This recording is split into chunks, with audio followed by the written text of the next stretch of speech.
On this day, May 19th, in 1536, Anne Boleyn was executed at the Tower of London. A lot of you probably already know, but some of you might be asking, who's Anne Boleyn? Well, lucky for you, I'm a big old nerd and the Tudors are one of my hyperfixations. Anne Boleyn was the second of King Henry VIII's 6 wives and a certified bad bitch. King Henry wanted to marry her so badly that when he couldn't secure a divorce from Catherine of Aragon from the Pope, he flat out said, "Alright, screw y'all, I'm ditching the Catholic Church and England is now following my religion, the Church of England." Due largely to her failure to give him a male heir, his eyes started wandering over to one of her ladies-in-waiting, Jane Seymour. And Henry decided he wanted out, so he had her arrested on trumped-up charges of adultery and treason. They also arrested a slew of other people who he accused of being her co-conspirators and other lovers, including her brother. For reference, historically, there's no evidence that any of those charges were actually valid. After she died, Henry made an effort to have all records of her and all images of her erased. And if that had been where it ended, we might not be talking about Anne Boleyn to the same degree we are now, but someone made sure we didn't forget.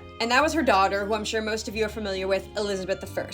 Through her, Anne Boleyn was brought back into the dialogue. What I always find very ironic about Anne Boleyn's whole situation is that her and Catherine of Aragon were shunned and pushed aside because they could not give Henry the male heir he so desired. However, it ended up being those two women's daughters who ended up ruling and carrying on the Tudor dynasty. And to me, the biggest kick in the nuts to Henry is the fact that it was his most neglected daughter, Elizabeth, who ended up being the most iconic Tudor monarch, and who made sure the dynasty ended with her. She saw what her father did to not only her mother, but her stepmother, Catherine Howard, and vowed to never marry and never have children. So it's completely Henry's own doing that his dynasty ended. And even now, almost 500 years later, despite Henry VIII's efforts to have her memory expunged, Anne Boleyn remains one of the most iconic figures in English history. Because you can't keep a bad bitch like Anne Boleyn down. I sincerely hope that Anne, as well as all the wives, are resting peacefully. And as for Henry,